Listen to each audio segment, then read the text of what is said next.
from the iceberg with a grand polar, coming to you over the Ethernet, and into your ears.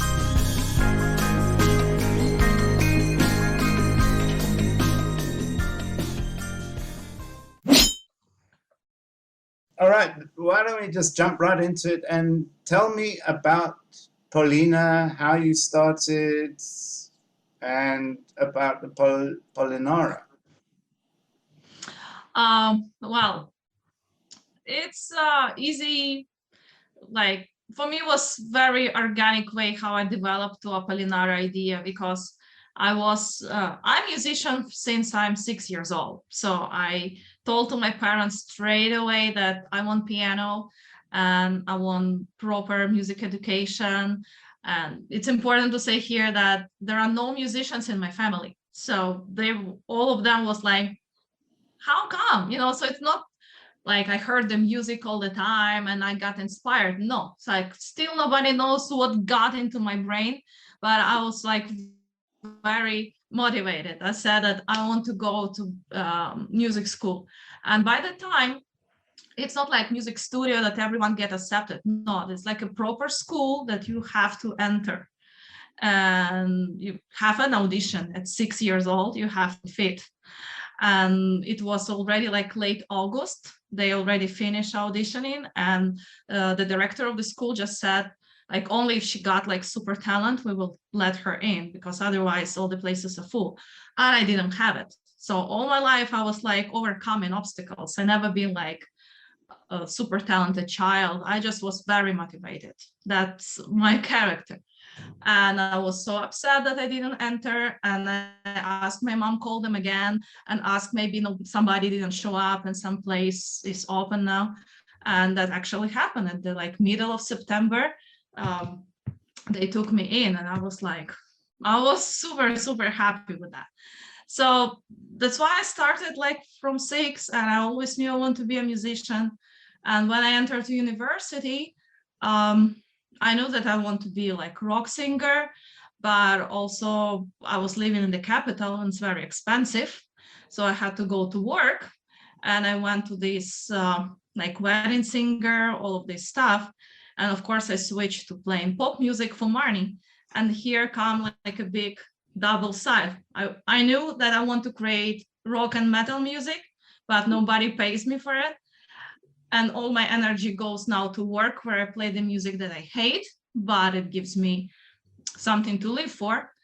And I try with a lot of bands. Some of them was like, they have some vision and perspective, but they demand more time. And I couldn't give this time because I had to work, I have to live. Other bands that was just, kids want just to drink beer and do nothing. I was so tired wasting my time on that. So I choose to receive more money, and I start travel. That's basically how I start traveling around Asia mostly. So I went to India as a singer, as a show singer. And for like 7 years, I was doing the music that I didn't like, but my bank account, my bank account was happy with that. And then I met my husband and we got married. I moved to US.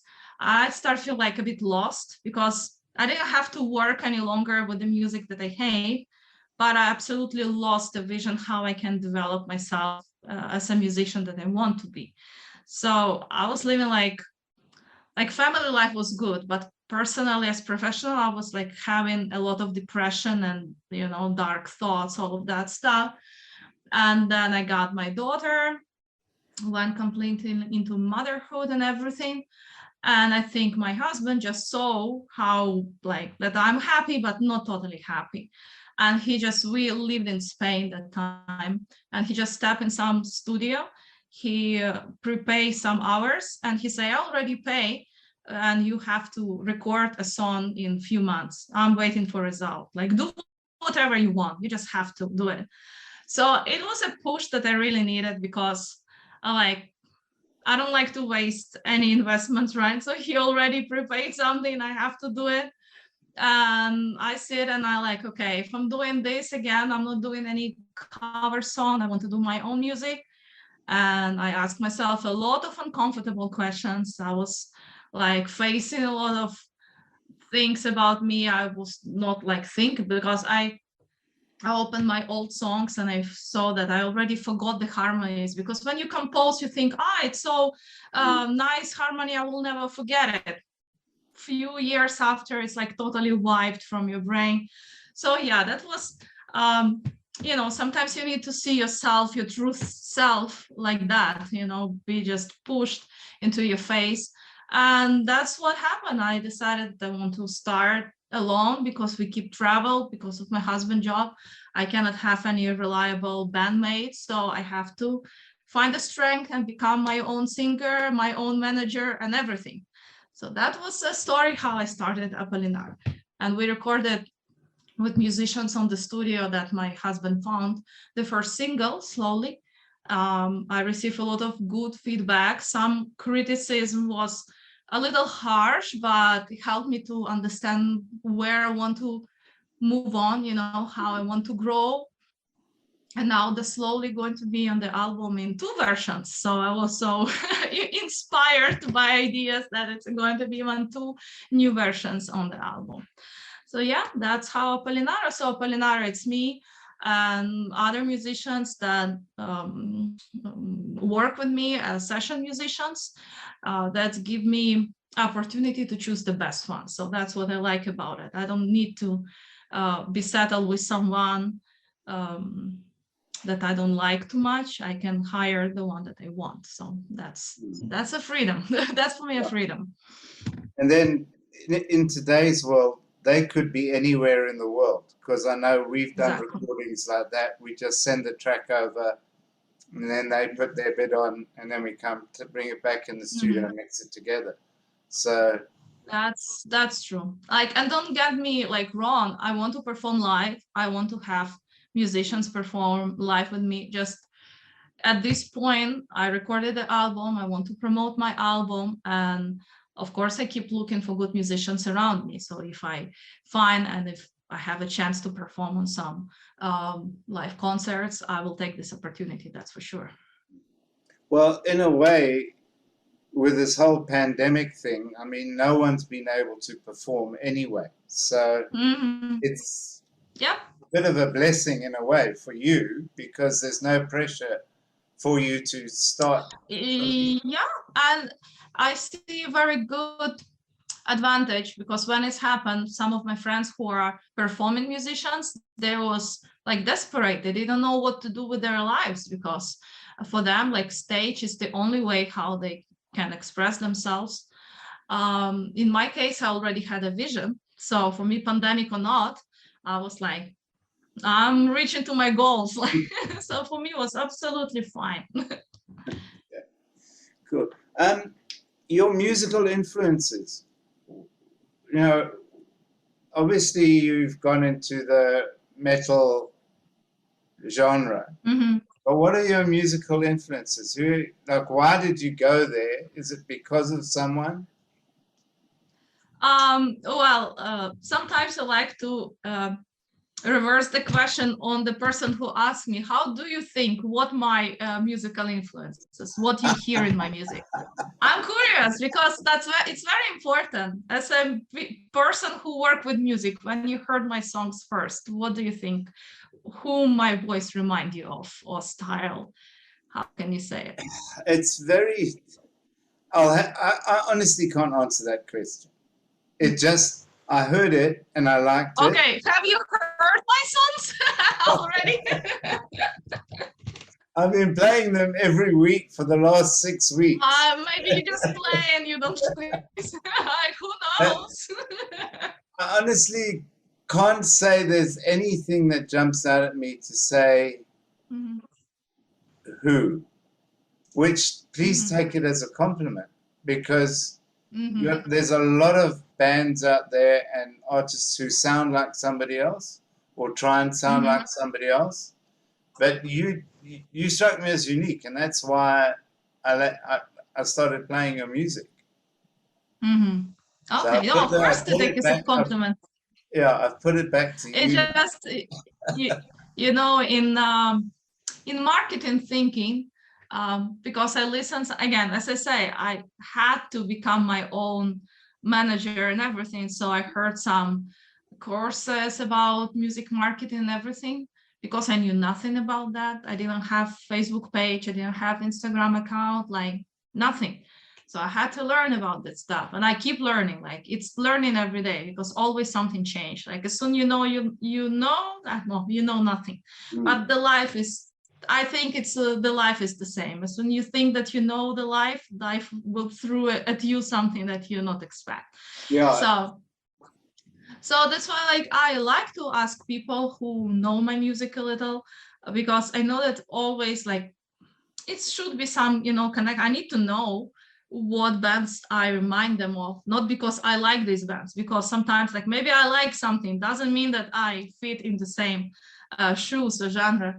And it was a great compliment when some fans start replying me that, like, I remind them early Nightwish or something like that. I was like, oh, hallelujah, because Nightwish were my, like, gods when I was 19 years old. So if you ask influences, I will simplify, if I can simplify. So I started music from 6, I told you, since 6 years old, and I play classical music. So it was a music school where I studied classical piano with a music studies, solfege, choir, all of this, like old school, like you imagine music school could be. But my father was a heavy metal fan.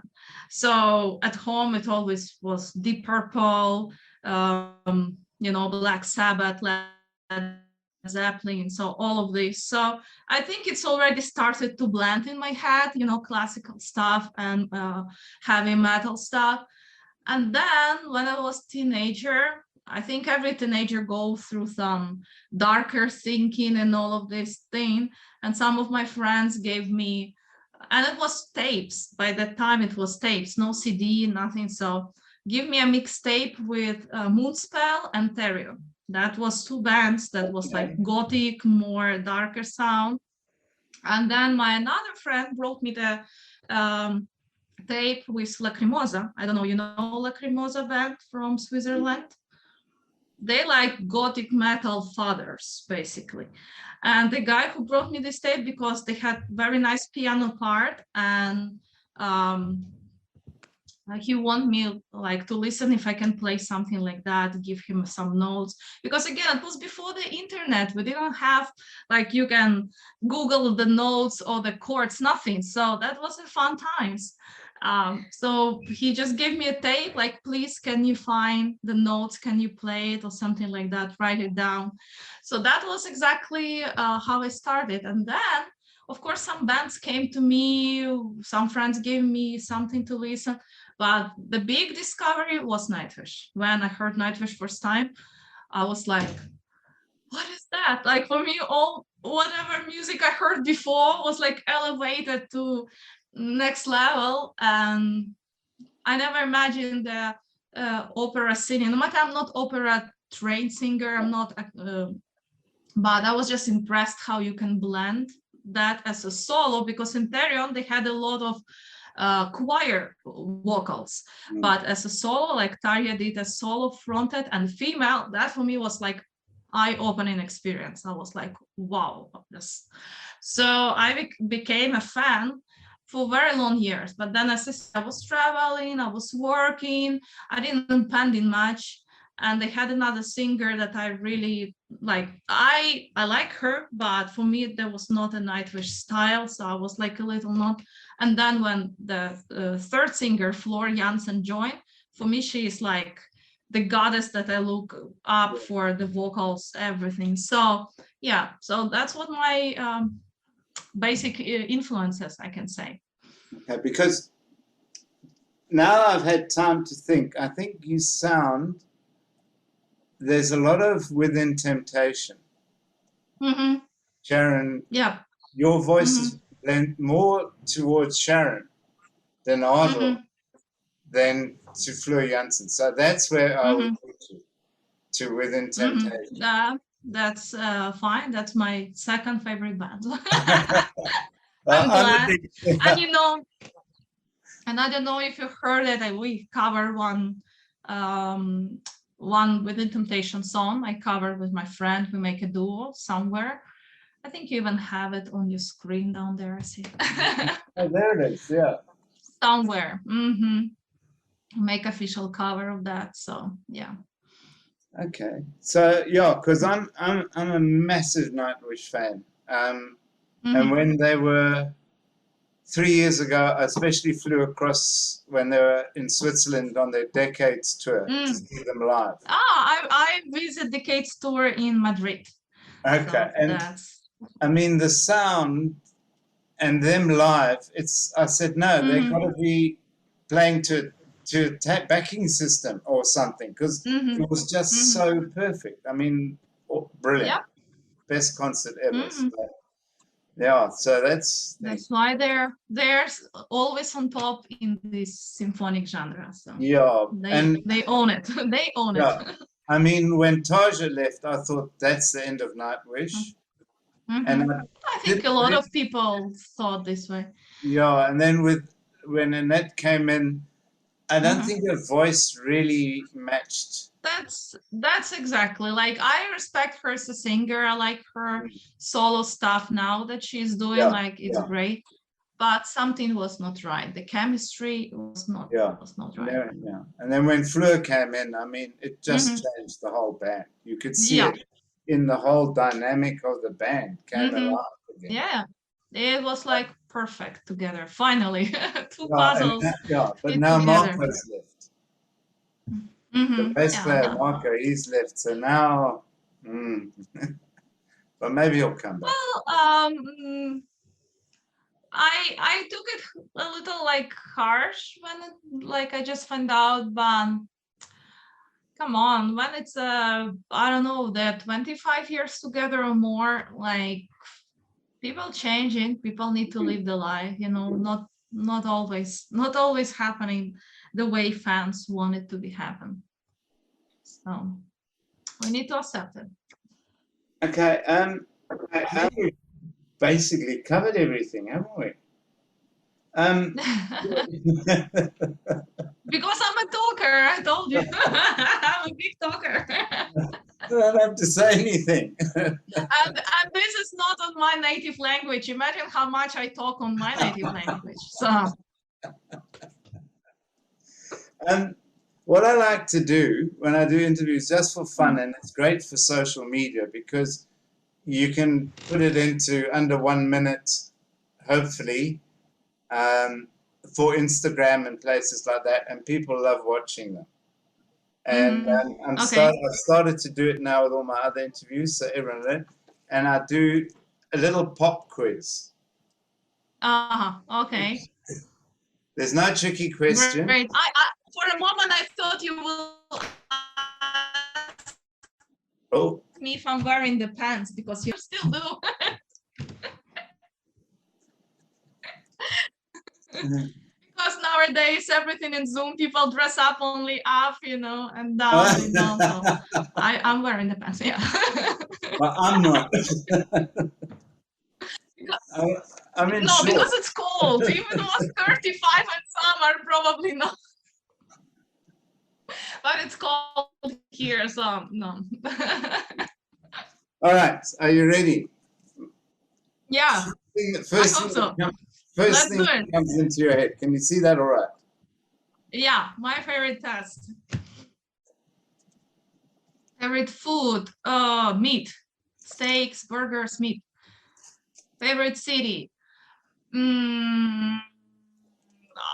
First thing, it's all Ukraine, my country that I left. So Kyiv will be the capital. So favorite band, Nightwish. Oh, sorry, Apolinara.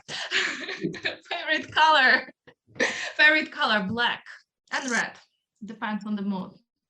Favorite movie, everything Tim Burton. I'm a fan of Tim Burton movies.